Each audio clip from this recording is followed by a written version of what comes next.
कभी कभी हा 1999 मधील सिनेमा.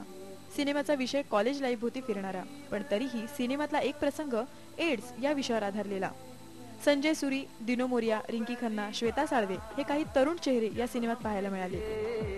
2004 मध्ये आलेला फिर मिलेंगे हा सिनेमा एड्सवर आधारित. फिलाडेल्फिया या अमेरिकन सिनेमावर बेतलेल्या या सिनेमात कलाकार होते सलमान खान, शिल्पा शेट्टी आणि अभिषेक बच्चन. शिल्पा शेट्टीला या सिनेमासाठी फिल्म फेअरचं नॉमिनेशनही मिळालं होतं. पण एड्स सारखा नाजूक विषय अत्यंत नाजूकरित्या हाताळूनही सिनेमाला बॉक्स ऑफिसवर तितकंसं यश मिळालं नाही. माय ब्रदर निखिल हा असाच एक सिनेमा. 2005 मध्ये रिलीज झालेल्या या सिनेमात 1989 ते 1994 या काळात भारतातील लोकांची एड्स कडे बघण्याची मानसिकता कशी होती हे दाखवण्यात आलंय. समलिंगी संबंधात गुंतलेल्या निखिलला एड्स होतो. काही कारणाने त्याला अटक होते, पण तो एड्स बाधित असल्यानं त्याला वेगळ्या कोठडीत ठेवलं जातं. त्यावेळेस त्याला साथ मिळते ती फक्त बहिणीची. नात्यांची ही वीण दिग्दर्शनातून सहज सांभाळली आहे दिग्दर्शक ओनिर याने. संजय सुरी, जुही चावला आणि पूरब कोहली यांनी या सिनेमात काम केलंय.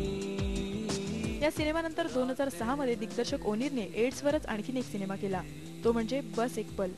मुंबईच्या जीवनावर आधारित असलेला सिनेमा संजय सुरी, उर्मिला मातोंडकर, जिमी शेरगिल आणि जुही चावला ही स्टारकास्ट घेऊन बनवला गेला. हे झाले हिंदी सिनेमे, पण मराठीतही एड्सवर सिनेमा येतोय, तो म्हणजे गिल्टी हा सिनेमा. तुम्ही म्हणे माणसं विकत घेता, बस काय साहेब.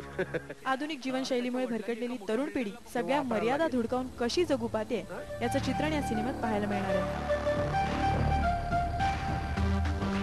समाजात जनजागृती व्हावी या उद्देशाने या सिनेमाची निर्मिती केली आहे. कुमार सोहनी यांनी दिग्दर्शन केलंय.